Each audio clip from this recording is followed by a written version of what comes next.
So you're thinking of selling your house? Most sellers are after three things: the most money they can get in the shortest amount of time with the least amount of hassles. How do you do it? Is real estate expert Denny from the Denny & Company here with advice for us this morning in case you're thinking about selling the house by yourself. This is a challenge, not for everybody. Yeah, and I have to let the viewers know, they probably think I might be a tad bit biased when you ask me that question because that's how I make my living. But right. I'm going to do my best to be totally objective on this based on my 30 years and thousands of transactions. So can a seller really get the most money, least hassles in the shortest amount of time by themselves? Can they? Yes. Okay. Totally possible. But not easy. No, it's also possible that if somebody who's never cut their hair before, then on the very first time or second time can cut their hair and it turns out pretty good. Most likely, unless they have some sort of experience, they'll be covering their head for a while until their hair grows back. Likewise, sellers will be covering their head as well when they realize how much money it costs them to try to save some money. Yeah, there's an expense in here. There are traps you can fall into if you think you can sell the house on yourself that you want to warn people about before they dive into it. Right. The three major issues are: number one is setting the right asking price. And again, I spend literally on every transaction, every listing, I spend hours, maybe sometimes multiple hours on trying to figure out where that, and I don't use a computer and I don't use Zillow, but a seller is going to go to Zillow and think that's some sort of estimate. And so what they're going to do is most likely overprice to begin with, and then they're going to overcorrect. Zillow is not a great representation. And the other thing, so, well, hey, sellers, I'll just get an appraisal. Well, an appraised value and market value are not the same. And many times, and we're seeing this right now, Rob, that appraisals are coming in as much as 5 and 10% lower than what the buyers are willing to pay.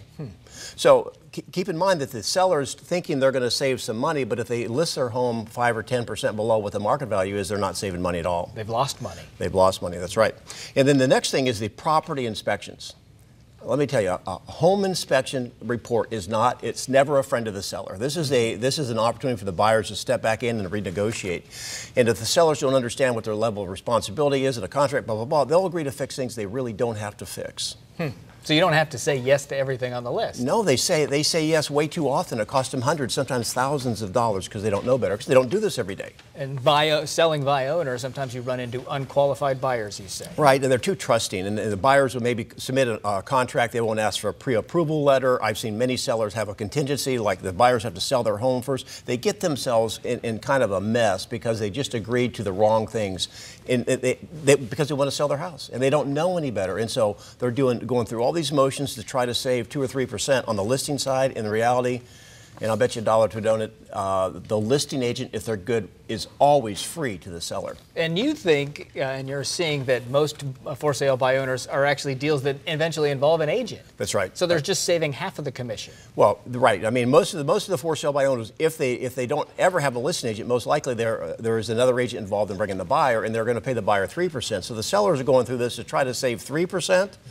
And now they're working against a professional agent who's basically working for the buyer. The seller has no representation. So literally being totally objective in this, yes, every now and then the seller is going to make out well, but more sellers lose than win. You may be fighting a fight you can't take on, a challenger you can't win against. And I'm happy to have that conversation any day with the seller and show them how a professional agent can actually put money in their pocket. All right, good to know. Thank you, Denny. Week News will be right back.